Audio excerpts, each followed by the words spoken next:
हरिदास मानिकपुरी के स्वर में।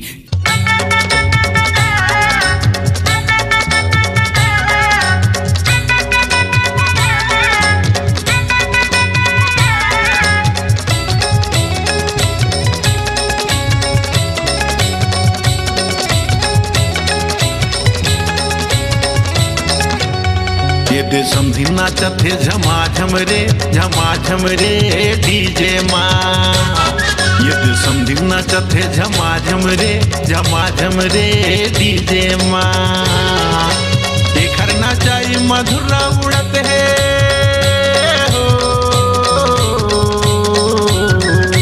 देखर नाचाई मधुरा उड़त है पारा सड़क यो बस्ती माँ, बस्ती माँ। ये समझी नाचत है झमाझम रे डीजे माँ। ये समझी नाचत है झमाझम रे डीजे माँ।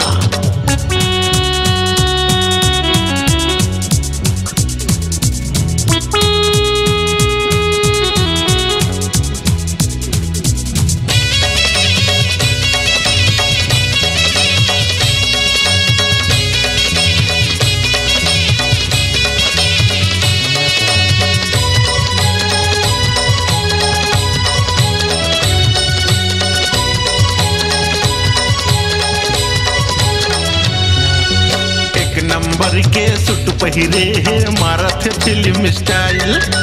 आनी बानी के स्टेप करत है समधिन धरे मोबाइल।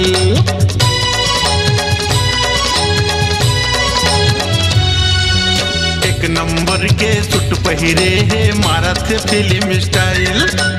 आनी बानी के स्टेप करत है समधिन धरे मोबाइल। पकड़ पकड़ के सबोला नचावत है,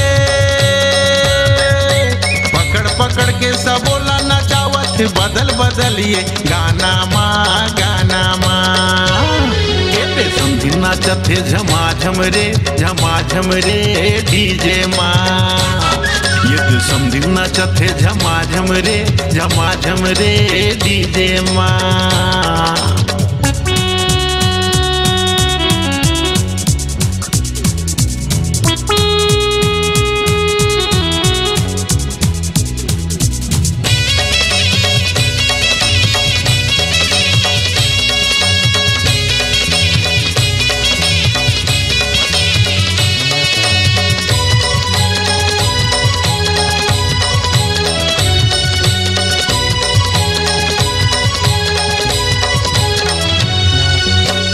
मटक के समधिन नाचे बड़ने ना चमकाए। पान खाए मुझ मुझ हासे चिवरा लाल जाए।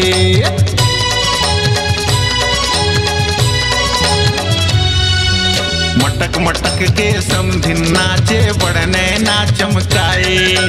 पान खाए मुझ हासे चिवरा लाल जाए।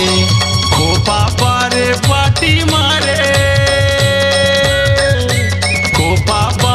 पाटी मारे गजरा बांधे खोपा माँ, खोपा माँ। कहते समझी नाचत है झमाझम रे डीजे माँ।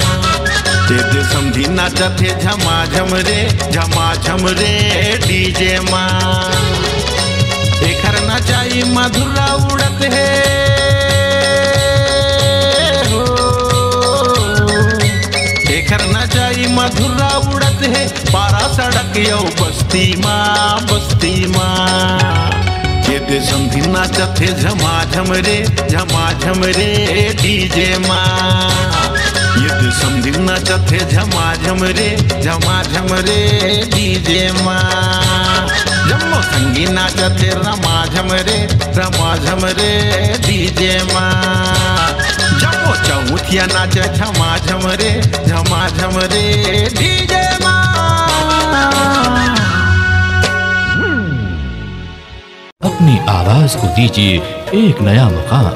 डिजिटल रिकॉर्डिंग की दुनिया का जाना पहचाना नाम स्वरांजलि, जहां गूंजती हैं ध्वनियां अपनी माटी की सौंधी सुगंध के साथ।